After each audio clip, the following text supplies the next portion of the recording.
Bonjour à tous, bonjour à toutes. Je suis Frédéric Leprovost, chargé d'études et de développement en charge de la création d'activités sur la région Île-de-France. Je suis accompagné par Monsieur Brimel qui se présentera plus précisément dans 10 minutes, qui est donc lui de la BGE Paris, qui a et donc le prestataire d'accompagnement pour la GFIP sur la création d'activités.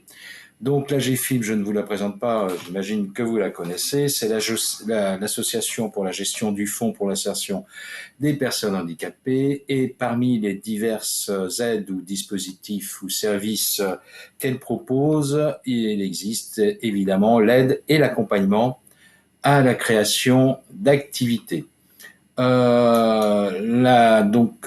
L'aide, c'est une aide qui est une aide directe aux personnes qui créent une activité. Et l'accompagnement, c'est un dispositif financé par la GFIP suite à un appel d'offres.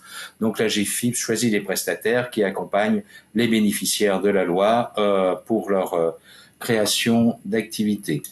L'aide à proprement dite à la création d'activités, elle est ouverte donc à toute personne relevant de l'article 52.12.13 du Code du travail, donc la reconnaissance travailleur handicapé est le titre le plus connu.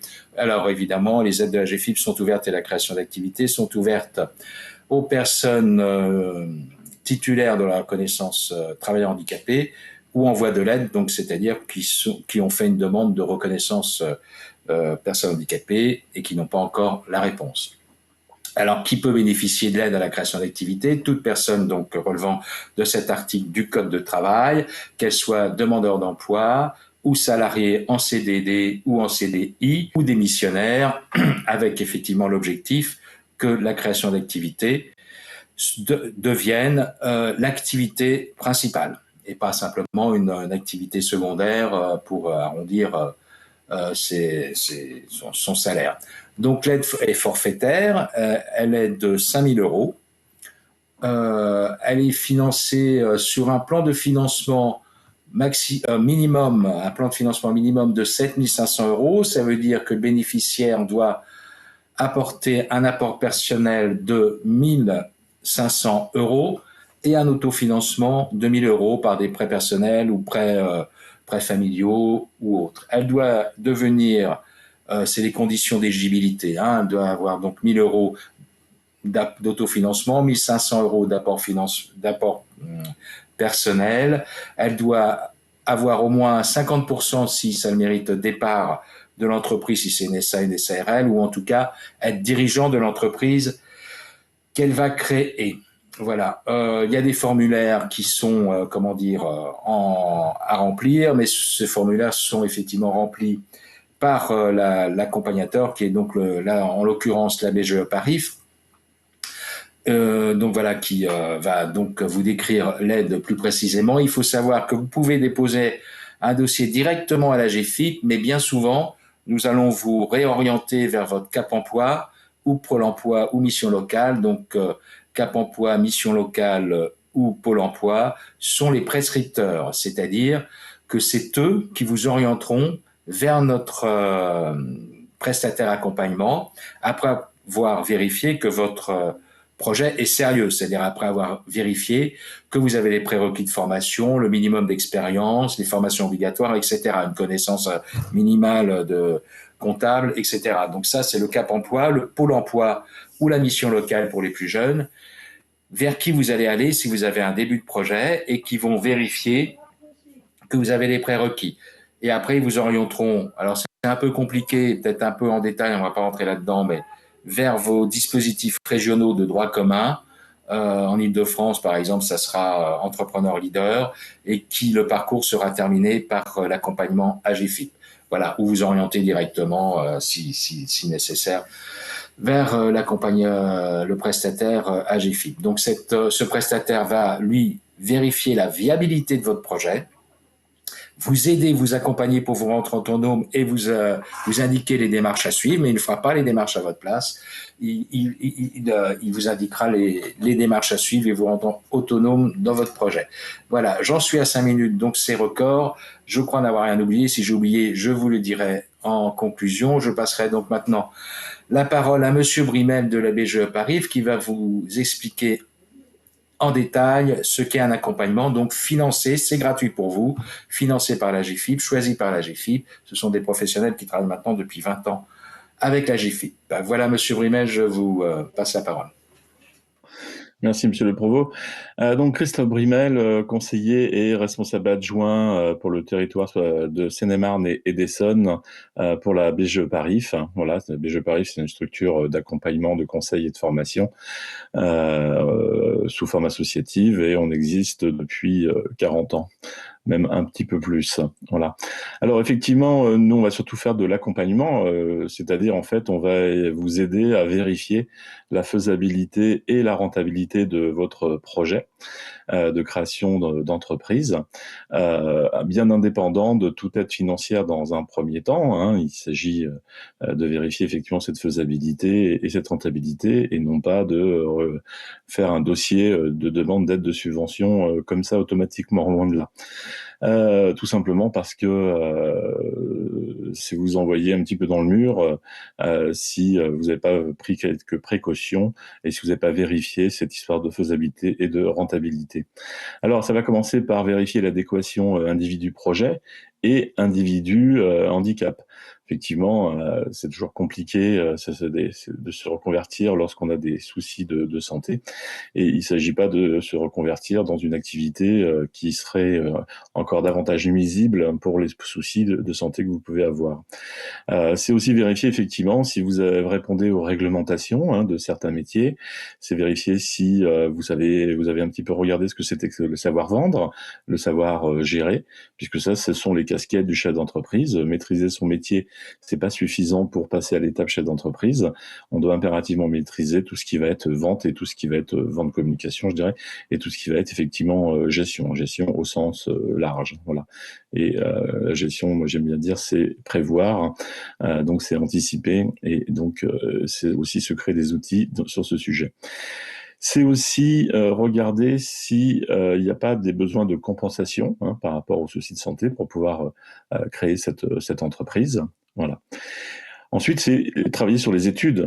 Les études de faisabilité, ça va être l'étude de marché. Est-ce que j'ai vraiment des clients? Quel profil ils peuvent avoir? Quel ciblage donc je vais avoir? Est-ce que le prix semble correspondre? Est-ce que au prix que j'envisage de pratiquer, est-ce que vraiment ma cible clientèle va me suivre? Voilà, et ainsi de suite. C'est aussi tenir compte de l'environnement évidemment concurrentiel, puisque en général on ne vous a pas attendu, des concurrents existent déjà et occupent déjà des places de marché. Donc l'étude de marché qui permettra de vérifier la faisabilité, mais pour autant c'est pas suffisant. Un projet peut être faisable, mais pas rentable, ou du moins pas suffisamment rentable par rapport aux impératifs que vous avez, aux attentes de revenus que vous attendez, ou tout simplement par rapport aux charges de structure que vous êtes obligé de mettre en place, locaux, véhicules, etc. L'étude financière, donc, c'est vérifier la rentabilité, d'une part, et c'est aussi travailler sur le financement du projet. Voilà. Et ensuite, il s'agit de définir quels habits prendre pour démarrer son activité.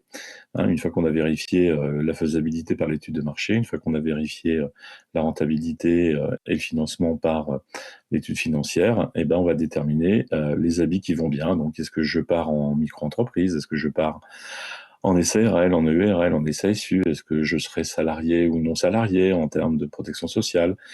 Est-ce que je serai un impôt sur le revenu ou un impôt aux sociétés? Voilà, c'est aussi ces questions-là qu'il faut aborder avant de se lancer et éventuellement aller chercher de l'argent et donc la subvention AGFIP par exemple, mais pas que, puisque beaucoup de projets nécessitent des fonds beaucoup plus importants. Donc on est obligé aussi éventuellement de regarder du côté de financement bancaire ou de financement de plateformes type initiative et donc les fameux prêts à taux zéro, voire des demandes de garantie. Voilà. Donc c'est un petit peu tout ça pour que l'on va faire dans le cadre de l'accompagnement, et tout ça pour effectivement vérifier que c'est une bonne idée et que vous allez pas aller dans le mur, évidemment. Ça ne serait pas vous rendre service. Voilà. Et donc, l'aide à AGFIP, les 5 000 € de subvention AGFIP, la condition, c'est effectivement d'avoir travaillé sur ces sujets-là. Et comme la GFIP privilégie en général le droit commun, elle intervient en complément, et non pas à la place du droit commun, bah effectivement, on va devoir regarder au niveau du financement de l'accompagnement s'il n'y a pas déjà un dispositif régional à utiliser avant d'utiliser celui de la GFIP. Voilà. Donc c'est pas du tout une aide automatique, loin de là. L'accompagnement, c'est vraiment pour vous aider à sécuriser votre création d'entreprise. Et puis c'est aussi regarder en amont, évidemment, ces adéquations individu-projet. Et donc, dans certains cas, il y a peut-être une capacité de transport à passer, il y a peut-être un diplôme à obtenir parce qu'on est peut-être sur un métier réglementé. Et puis, il y a aussi le problème du souci de santé. Quelqu'un qui a le dos cassé, est-ce que partir sur de la maçonnerie, c'est une bonne idée? Voilà, c'est aussi le genre de choses qu'on va essayer de voir et éventuellement travailler sur des compensations. Voilà, je ne sais pas si je suis dans le timing, monsieur le Provost. Ok, bon.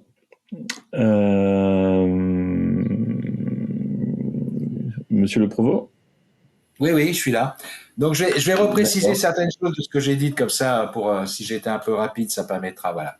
Si vous êtes demandeur d'emploi, si vous êtes salarié en CDI, CDD ou démissionnaire, vous allez vous retourner vers soit le Cap Emploi, soit le Pôle Emploi, soit la mission locale. En tant que salarié, vous pouvez tout à fait saisir le Cap Emploi comme le Pôle Emploi, un conseiller en évolution professionnelle ou un conseiller lambda, voilà, pour voir avec eux effectivement votre ébauche de projet de reconversion, et ensuite celui-ci vous orientera s'ils estiment que vous êtes prêt vers notre prestataire accompagnement création d'activité. Voilà, cette aide, il faut bien y réfléchir parce que effectivement, cette aide n'est pas renouvelable. C'est-à-dire qu'une fois que vous l'avez utilisée, on ne pourra pas vous reverser une nouvelle fois 5 000 €. Cette aide, en revanche, est cumulable avec les autres aides de droit commun, enfin avec les autres aides de la GFIP. C'est-à-dire que si vous avez besoin, pendant votre accompagnement d'auxiliaires professionnels, si vous avez besoin d'interprètes sourds, par exemple, pour le langage des signes, ou toute autre aide, ou de transport, vous pouvez bénéficier des aides de la GFIP. Si ensuite, durant votre création d'activité, pareil, vous avez besoin d'aide de la GFIP existante, dont vous pourrez prendre connaissance sur notre site internet www.agfip, où toutes les aides dans le catalogue qui s'appelle Méthodia, vous pourrez donc consulter toutes nos aides là. Après la création de votre entreprise, vous pourrez effectivement bénéficier de toutes nos aides. Je dis au passage que nous avons des aides exceptionnelles, période Covid qui se termine au 30 juin, mais si des personnes qui sont déjà en création d'activité nous écoutent, voilà, ils peuvent bénéficier des aides exceptionnelles, dont l'aide soutien à l'exploitation de 1 500 €. Je dis ça au passage pour ceux qui auraient déjà créé leur entreprise. Il y en a peut-être certains d'entre vous. Ensuite, excusez-moi, c'est le téléphone. Voilà, mon téléphone. Ensuite, que vous dire donc vous verrez qu'il faut le justificatif, l'avis d'expert, etc. Voilà. Sinon, moi, j'ai rien à dire. Je crois ne rien avoir oublié. L'accompagnateur vous proposera aussi, après la création d'entreprise, vous avez droit à un suivi post-création d'entreprise.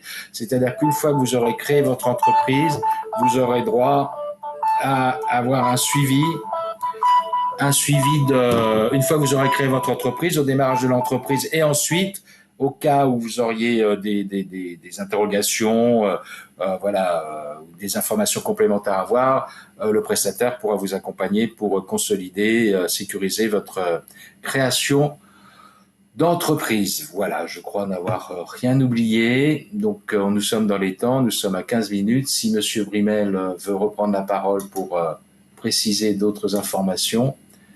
Voilà. Mais, Monsieur Oui, Brimel? peut-être. Oui, peut-être sur cette histoire de dossier. De demande de financement de la prime de 5 000 euros. Souvent, il y a une confusion entre le formulaire de la GFIP, qui est une pochette de 4 pages. Ça, c'est un formulaire, ce n'est pas le dossier. Le dossier, c'est ce qu'on va mettre avec le formulaire.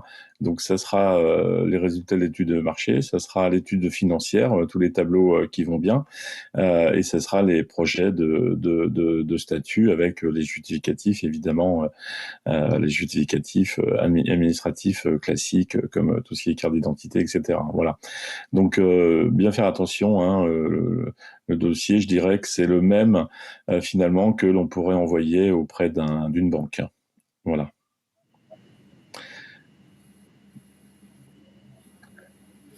Bon, bah voilà, bah écoutez, je crois qu'on a fait à peu près le tour. Voilà, je crois, voilà, j'ai rien vraiment à ajouter. Sinon qu'effectivement, comme vous l'a dit Monsieur Brimel, ce n'est pas un droit de tirage ou un droit automatique. Il faut répondre à certains critères par rapport au financement, par rapport bon, au statut professionnel qui est assez large ou à la situation personnelle. Donc, il suffit pas de déposer un formulaire pour dire j'ai droit, je veux 5 000 euros parce que je crée mon entreprise. Il faut répondre quand même à certaines conditions, parce qu'évidemment, la GFIP vérifie que les fonds qu'il qu'il octroie sont bien utilisés, sont utilisés effectivement pour créer votre emploi et là, en l'occurrence, votre entreprise. Voilà, bah écoutez, j'en ai terminé. Je vous souhaite pleine réussite dans vos projets, si vous avez donc des projets de création d'entreprise. Et voilà, vous trouverez sur le site AGFIP les coordonnées de chacun, les coordonnées surtout des régions, parce que je crois qu'il y a beaucoup de gens de régions en dehors de l'Île-de-France. Donc sur le site AGFIP, www.agfic, vous trouvez les différentes coordonnées des régions sur lesquelles vous pourrez trouver également vos différents cap emploi, pôle emploi, etc. Voilà, écoutez, moi j'ai terminé, donc il ne me reste plus qu'à vous dire au revoir, passez une bonne journée et un bon salon. Voilà, bonne journée à tout le monde.